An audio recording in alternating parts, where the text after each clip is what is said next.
Lors des voyages comme ça que nous faisons en Norvège, les paysages sont absolument sublimes et font partie intégralement du voyage. Ce mélange de forêts qui se jettent au pied de la mer, c'est vraiment quelque chose de magnifique, avec très peu de population, très peu d'habitations, vraiment beaucoup de côtes sauvages. Et surtout ce qui n'existe plus en France, un accès illimité à la mer. Bon alors comme je suis avec des fous furieux, ils ont décidé quoi? De se remettre une deuxième fois à l'eau dans la journée.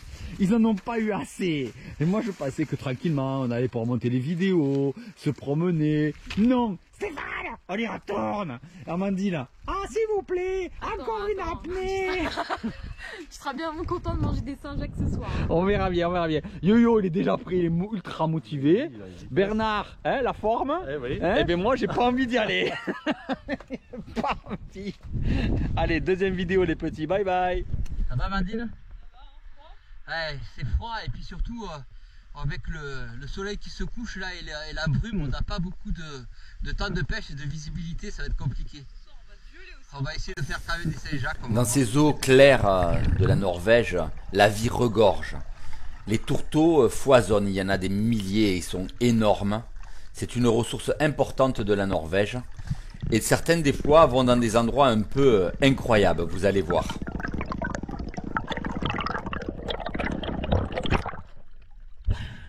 Celui-là il est vraiment gros, tu vois. Il est un peu gros en dessous. T'as le trou? Ah, j'ai pas vu. Et en effet, regardez, il est complètement coincé au fond des pierres. Je sais même pas comment il est arrivé là. Du coup, on me dit on va essayer d'aller l'attraper. Mais au fur et à mesure qu'on dégage les pierres pour aller l'attraper, il arrive à descendre. Ça va pas être facile. Énorme. Mais je sais pas comment l'attraper.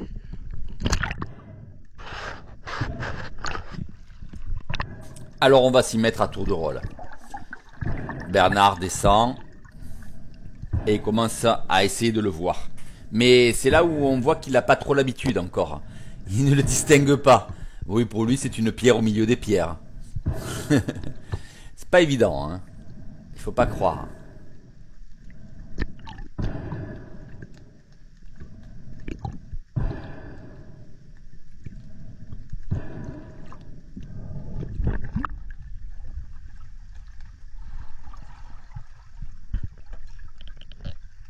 Et regardez, il est descendu encore plus profond au milieu des cailloux.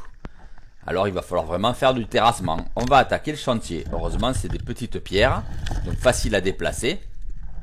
On va essayer d'ouvrir le champ pour pouvoir arriver à l'attraper. Mais c'est pas facile. Il est vraiment coincé, il veut pas se laisser faire. Hein. J'ai enlevé les cailloux, j'arrive pas à le sortir, vas-y voir. Elle est passée où Amandine?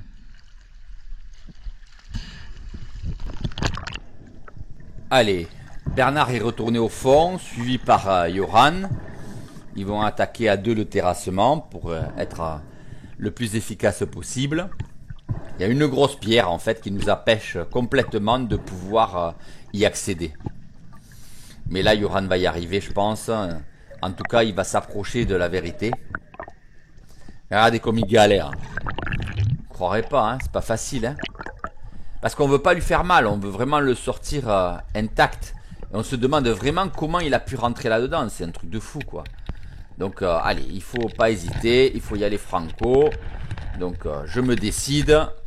J'enlève le maximum de pierres et il faut évacuer la grosse pierre qui est là parce que c'est elle qui nous bloque pour pouvoir retirer les autres pierres d'en dessous. Donc on y va. C'est vraiment un vrai chantier là. Et allez, je retire la grosse pierre. Du moins j'essaye parce que celle-là elle est quand même lourde. Elle pèse son poids et j'ai du mal à pouvoir l'éjecter. Voilà, ça c'est fait. Donc là, Johan va pouvoir descendre à le chercher sans difficulté maintenant. Du coup, Bernard descend direct. Ouais, là il faut enlever l'autre caillou et l'attraper. Allez, Bernard fait le ménage aussi. On dégage vraiment tout ça pour un tourteau. Alors que vous allez voir, après on en trouvera plein sur le sable. Mais on a remarqué que ceux qui vivent sur les cailloux sont moins sableux et moins vaseux que ceux qui sont sur le sable. Et ils sont meilleurs. Du coup, on préférait prendre ceux qui étaient sur les cailloux. Surtout que là, c'est un très très beau spécimen, vous allez voir. Yoran descend, là je sais que là, ce coup-ci, il n'y a plus rien qui va l'empêcher de pouvoir l'attraper, c'est sûr. Mais c'est quand même du boulot, on ne croirait pas, hein. On y a passé un petit peu de temps, une dizaine de minutes.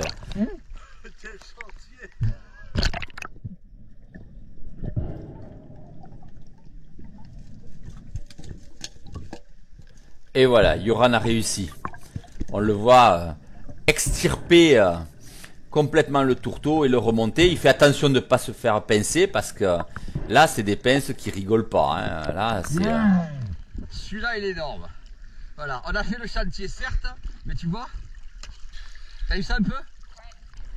Il est énorme celui-là. On en a fait deux, on a sorti les pierres pour pouvoir l'attraper. Hein. Tu nous le montres? Ouais, mais il est petit l'autre. Tandis que celui-là, regarde, voilà, ça c'est du tourteau, ça. Voilà, ça c'est The Bestias. Magnifique, superbe.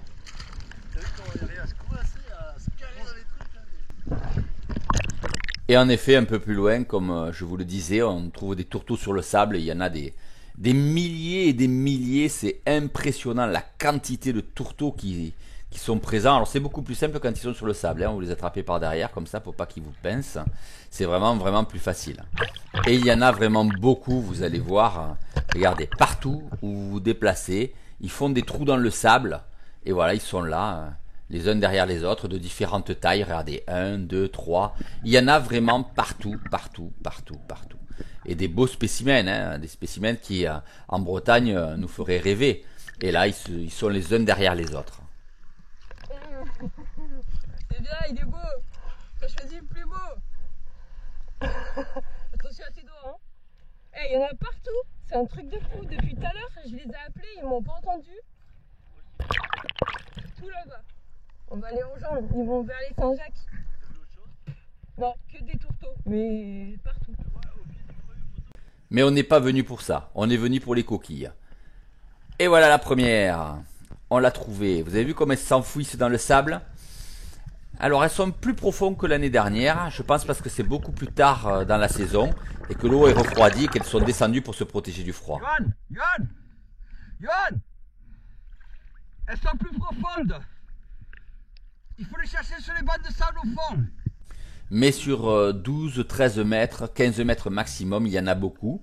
On les repère sur le sable grâce aux petites algues qui se fixent sur la coquille. On se déplace au fond tranquillement et on les distingue grâce à leur forme et à ces algues. C'est vraiment pas difficile à trouver et on peut en faire plusieurs dans l'apnée. Yohan, pose la bouée là. Ouais, c'est bon. En fait, elles sont profondes.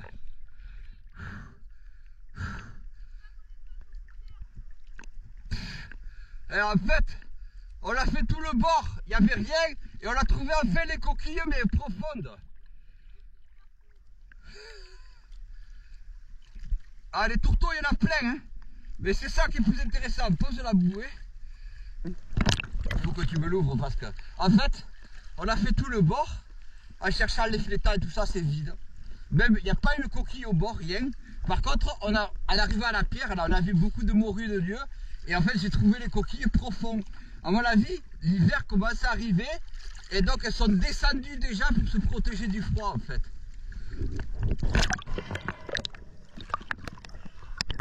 Alors, un conseil en Norvège, n'oubliez pas votre bouée, n'oubliez pas votre filet, parce que sinon vous allez être vite frustré, parce que vous allez devoir y mettre beaucoup de choses dedans. Et si vous l'oubliez, vous allez être triste. Tu vas me suivre, je vais essayer de te montrer où elles sont. On va essayer, hein. Je dis pas qu'on va les trouver. Mais si j'en ai trouvé 3, c'est qu'il y en a d'autres. Des Saint-Jacques. D'accord? Et comme ça, une fois que tu auras compris où elles sont, tu pourras les attraper. Moi aussi, je veux voir. L'encre, la bouée, tu l'as posée? Elle est ancrée? C'est bien de pouvoir montrer comme ça et de pouvoir expliquer comment on trouve les produits de la mer à ses équipiers. Donc je me dirige, j'en trouve une et puis je la montre à Amandine. Elle la voit, donc hop, voilà, on la récupère. C'est pas difficile, mais il faut l'avoir vue au moins une fois. Je pense qu'on voit rien et c'est lié à ça. Je pense que le gros souci, il est lié au manque de soleil, au manque de luminosité. T'en as trouvé une? Ouais.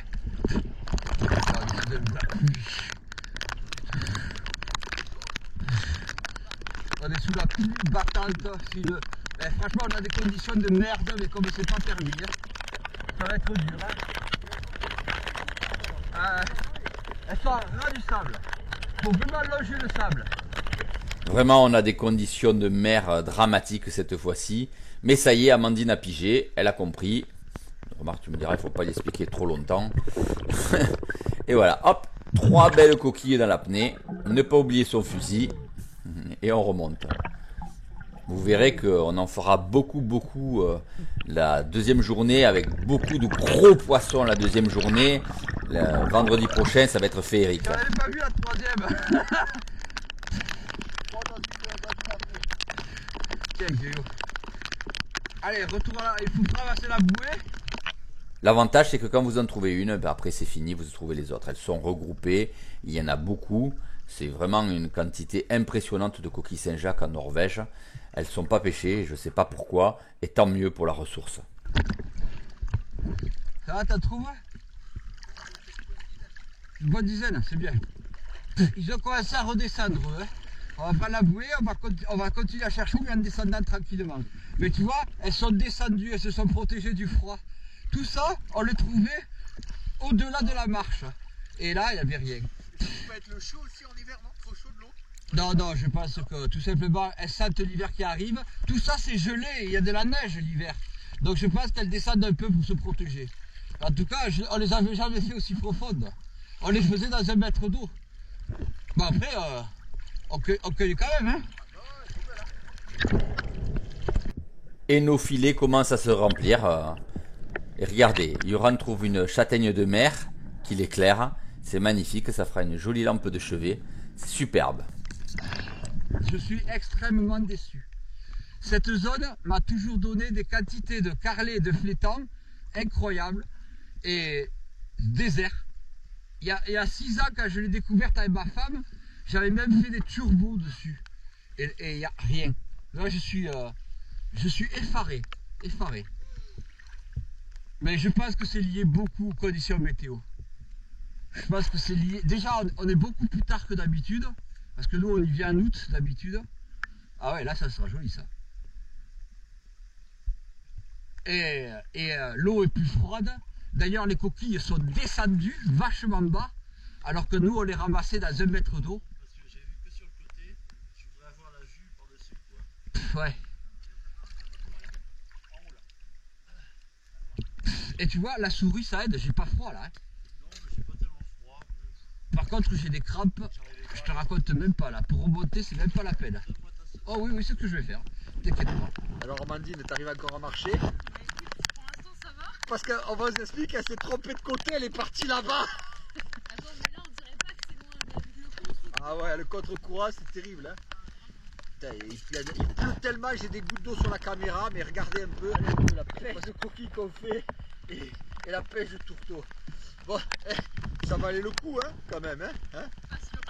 Impatient. Allez, on va vous mettre la recette, hein, Yo-Yo? On va leur mettre la recette, hein? Saint-Jacques tout à l'heure. Ouais. Allez, ça marche, hein, on vous met la recette. Franchement, Stéphane, je tiens à te remercier. Je tiens à te remercier parce que. Il a la trace de la tongue. Il a la trace. Ça fait longtemps que je l'ai déconnu comme ça. Franchement, Il fait 6 degrés, 5 ou 6 degrés. On est en train de se changer dehors. Et tout va bien, hein. Rappelez-moi, la Norvège, on n'y va pas fin septembre. Petite pêche de coquilles quand même, hein. 24 énormes coquilles en 1 heure de temps, hein, 1 heure et demie. Alors pour les ouvrir, on ne prend pas le côté courbé, on prend le côté plat. Et avec le couteau, on vient passer vers l'arrière et on frotte le haut de la coquille. Hein. Et quand vous frottez le haut de la coquille et que vous arrivez à couper tout le muscle, en fait vous arrivez à l'ouvrir. Voilà, et il reste, tout le muscle reste dans la coquille, vous voyez. De l'autre côté, vous n'avez plus rien, elle est parfaitement bien ouverte. C'est la bonne technique. Souvent on essaie de l'ouvrir par là et en fait on coupe le muscle. Alors que c'est vraiment sur le plat. Il faut que le couteau vienne vraiment, vous voyez, racler la coquille au niveau du plat. Voilà. Allez, Johan, tu vas nous faire une belle recette, hein? On va faire ça, ouais. Allez, c'est parti. Bon, alors là, qu'est-ce que tu nous as fait là? Donc, tu as mis le corail, c'est ça? Alors, on a mis le corail avec un peu de vin blanc, de l'ail, un peu d'huile d'olive. On fait revenir tout ça. Hop, on récupère. On passe Avec moi. avec moi. Voilà. Et là, tu vas écraser, c'est Et on va ça? tout écraser, on va tout récupérer les sucres. Qu'après, on va remettre dans la casserole avec du beurre, une petite cuillère de crème fraîche. On laisse épaissir un petit peu et on aura notre sauce une fois qu'on aura snacké nos Saint-Jacques. Voilà. Ouais, là, tu récupères vraiment les sucres du corail, quoi. Hein. Exactement. Mmh. On cisaille un peu tout le corail pour le réincorporer à la sauce. Tout le rouge, hein. On fait un petit Faut haché. pas garder le bas. Tout haché. Réincorporer tout ça. Et tu vas incorporer ça dans la sauce. Alors, on a réincorporé du coup les petits morceaux de corail, un peu de beurre et un peu de crème fraîche qu'on va rajouter. On va laisser épaissir tout ça. Et là, tu prépares juste la sauce, c'est Là, ça? c'est juste la sauce. Et après, on va snacker les Saint-Jacques. L'eau des pâtes, elle est en cours. Et on vous reprend dès qu'on snack les Saint-Jacques. A tout de suite. Ah ouais, donc là, tu as réussi à le faire épaissir. Et tu as mis un peu de farine pour épaissir? Là, on a mis un petit peu de farine. Le mieux, D'accord. c'est de la maïzena. Et on n'en a pas ici. Du coup, un peu de farine juste pour Oh épaissir. là là là. Hop. Et là, maintenant, tu vas faire Là, on va snacker les Saint-Jacques. au beurre. Avec un petit peu d'ail et de thym. Alors, elles sont où? Elles sont là, hein. On les a mis sur du papier pour qu'elles égouttent un peu, sinon ça va rendre trop d'eau. Ça va Bon, pas t'as vu, ces snacker. noix, elles sont énormes. Hein. Donc là, pour les snacker, tu mets du beurre, de l'ail et quoi? Du beurre, de l'ail et un peu de thym. Et un peu de thym. Oh là là, le thym, ça va relever le goût des Saint-Jacques, c'est sûr. Alors, on n'a pas de poêle parce qu'on est en Norvège, donc c'est compliqué. Donc, on fait ça dans une casserole parce qu'elle est inox. Hein, c'est ça? Exactement. Et l'ail, tu l'écrases ou il va juste revenir en fait à juste Ah, tu revenir, lui as donné il va juste donner du écrabouillé, ouais, d'accord. Crabouillé. On va juste donner un petit peu de goût. Oh là là là là. L'odeur qui se dégage de ça. Oh là là là là. Là, tu les snackes juste, donc recto verso, quoi, hein, c'est ça, hein. Au verso. Parce qu'il faut surtout pas trop les faire cuire, les Saint-Jacques, hein. Sinon, c'est pas bon. Hein. Ça se mange même cru, hein. Vous les entendez crépiter là? Regardez ça. Et vous n'avez pas l'odeur. Hein. Entre l'odeur de ça et de la sauce à côté, je vous dis pas, hein, une tuerie. Et les pâtes qui cuisent, ne fais pas trop cuire les pâtes. Hein.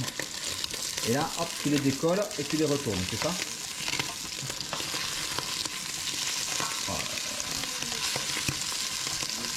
Bon, voilà, Yoron. Hein. Donc, tu redisposes ensuite les pâtes dans la coquille avec la sauce, la noix de Saint-Jacques rôtie et un peu de persil en décoration. Magnifique! Une tuerie!